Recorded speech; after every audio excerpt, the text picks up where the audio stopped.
Olá a todos, estamos aqui com o jornalista Pedro Zambarda, uma figura muito conhecida. Ele é colaborador do canal Meteoro, do Diário do Centro do Mundo, e ele é o editor-chefe do Drops Jogos. Ele vai ter uma conversinha com a gente sobre o trabalho dele voltado para games e questões sociais. O Adam vai fazer algumas perguntas. Pode começar, Adam. Primeira pergunta. Onde você nasceu, cresceu e estudou na sua juventude? Essa origem da informação influenciaram a forma de como você passou a envolver games e questões sociais? Cara, eu vim de uma família classe média, pobre, né? Eu cresci na zona norte de São Paulo. Eu fiz uma coisa que abriu muito a minha cabeça, assim, do ponto de vista de formação. Eu fiz colegial no Instituto Federal, na época era Cefet. E eu venho, assim, fiz escola particular, mas fiz escola pública também, prestei vestibulinho, depois fui pro vestibular, me formei na Casper Libero e depois em filosofia na USP. E a minha formação vem dessa, cara. Eu venho da Zona Norte de São Paulo, depois eu morei no centro e depois morei na Zona Leste. E estamos aí fazendo isso. Segunda pergunta. Na prática, como os games e o acesso a eles podem gerar inclusão social e digital nas periferias para além do entretenimento? Cara, os games eles são a mídia do século XX, né? Do século XXI. Eles são a principal mídia interativa, a principal mídia que faz a diferença para a formação da nossa geração, da minha geração, da sua geração, das próximas gerações. Ele tem uma capacidade muito importante de interatividade, as pessoas não consomem aquele conteúdo do ponto de vista só passivo. Você não só recebe a informação, mas você consegue retrabalhar ela internamente. E eu acho que ele é a mídia do século XXI, eu acho que é a mídia dos próximos séculos, né? Eu acho que é uma coisa que a gente vai sempre trabalhar junto com a inteligência artificial, com a realidade virtual, com a realidade estendida. Então é uma mídia que faz toda a diferença. A molecada ama. E os adultos também. E os adultos também. Os adultos também. O que você acha do mercado de games? Pode ser um caminho para que jovens da periferia possam trabalhar e ajudar suas comunidades?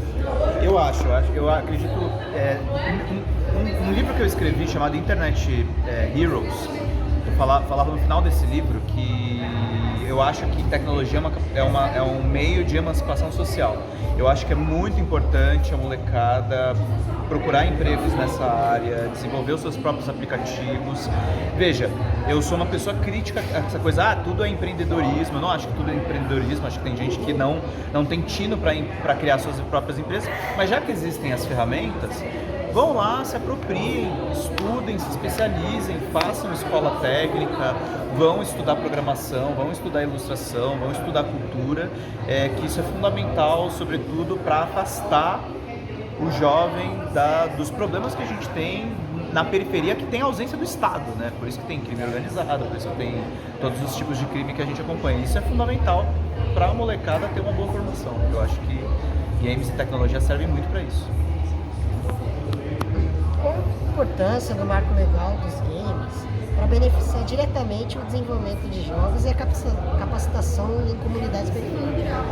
Cara, ele é fundamental para a molecada da periferia começar a desenvolver. Eu acho que quando o KNAI for implementado pelo governo federal, vai ser muito fácil o cara ter, por exemplo, um microempreendedor individual na categoria de games. Então vai ter uma série de isenções de impostos, o marco legal dos games é uma porta de entrada para toda essa juventude que eventualmente já passou pela cabeça deles desenvolver um jogo ou ser um profissional do setor de games. Eu acho que o marco legal serve fundamentalmente, pensando em periferia, para isso.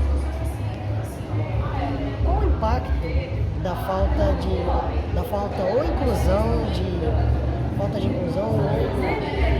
ou inclusão de personagens e narrativas da periferia brasileira nos jogos eletrônicos? Cara, o problema da falta da periferia nos jogos, e aí é por isso que é fundamental ter jogos brasileiros, né? É você ter jogos cada vez mais que são europeus ou jogos que falam muito sobre a realidade da Ásia. A gente não se vê muito representado nos games ainda, essa é a questão. O Brasil consome muito, o Brasil gosta de jogar, o Brasil gosta de estar nesse mercado, mas falta realmente a gente ter um mercado desenvolvedor para a gente ter a nossa própria identidade, né? Então eu acho que é para isso que as narrativas periféricas elas servem, tanto para tirar o cara efetivamente da periferia, tornar a história dele pública, tornar a história dele mais conhecida e pessoas se sentirem representadas. Eu acho que isso é fundamental. Você não tem que ser o cavaleiro medieval da Polônia, você tem que ser o soldado dos Estados Unidos. Não, você tem que, cara, tem que começar a falar com o cara da quebrada, com o artista da quebrada, com as pessoas que fazem esse país ser o que é. O que você acha da ideia que a área de games é apenas diversão ou lazer? É possível encarar como um campo de trabalho sério, social e político? Sim, eu acho que assim, a área de games nunca vai deixar de ser entretenimento, porque ela mexe com o lúdico, né? Ela mexe com a brincadeira, ela mexe com a simulação.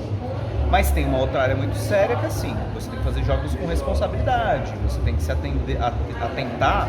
Veja, eu não sou uma pessoa 100% contra jogos violentos, mas assim, você tem que colocar uma classificação indicativa ideal, você não pode fazer criança jogar jogo de tiro, você tem que colocar, tem que ter todo um trabalho do ponto de vista de acessibilidade, de colocar o jogo correto para a faixa etária correta, para a mentalidade correta, fazer estudos psicológicos sobre o impacto dos games nos jovens, nos adultos, nas pessoas mais velhas.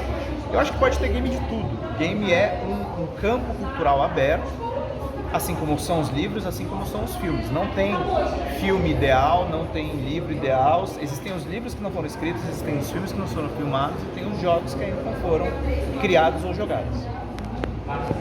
Sua opinião. Meu pai costumava dizer que videogame ele atrapalha no seu aprendizado. Seu cérebro. Seu cérebro. Sua opinião. O que você falaria pra ele, né? Eu acho que tá equivocado, eu entendo porque ele diz isso, né? Porque é aquela coisa, tem muito jogador, até por não ter orientação dos pais, que confunde as horas que ele passa jogando ali e esquece de outros aspectos da vida. Você tem que trabalhar, você tem que estudar, você tem que se cuidar. É importante você ter um maior de idade acompanhando, sobretudo se você é menor de idade. Mas eu não acho que estraga o cérebro, eu acho que games são um produto cultural fundamental. É claro que eles têm que ser consumidos, não defendo que se consuma só isso, mas é um produto cultural muito importante. Muito bacana. Uma pergunta, Pedro. De onde surgiu essa ideia de você concatenar, de você articular games, questão social e questão política? Que a impressão que a gente tem é questão social política nem tanto, mas parece que os games estão tão distantes disso, né? Quando foi que você teve o estalo e falou, pô, essas áreas podem se conversar? Quando foi? Eu cubro isso há muito tempo, né? Eu trabalho com games desde praticamente quando eu me formei na faculdade. O Drops de Jogos era meu TCC da faculdade. Ah, legal. Então eu trabalho com isso há muito tempo e como eu me envolvi com noticiários de outras editorias de política, eu acabei juntando assuntos que aparentemente são diferentes, mas na verdade não são tão diferentes. Exatamente. Assim, tudo no mesmo contexto. Exatamente. E você obviamente é um jogador de videogames, né? Não joga tão bem quanto a galera acha. Qual que é o seu jogo e o seu console favorito de todos os tempos? Cara, eu sempre fui o cara do PlayStation, mas hoje em dia eu tô no PC mais. No PC. E eu acho que eu recomendaria para as pessoas, assim, se fosse falar de um AAA, joguem Death Stranding. O 2 tá muito bom, mas joguem o 1, que é um jogo bem importante. Se você recomendar um jogo independente, cara, joga Silksong, é muito legal. E joguem jogos brasileiros, Dandara. Sim. Joguem. Mais recentemente eu joguei o Hell Clock da Rogue Snail, que é um jogo baseado na Guerra de Canudos. Ô, louco, é sério que tem um jogo desse? Tem um jogo desse. Beleza. E saiu agora. Ótimo, vamos saber. Legal, meu caro. Então, a MF Tarsila do Amaral agradece o Pedro Zambarda por essa colaboração. Um grande abraço aí. Tchau, um abraço. Valeu, Pedro.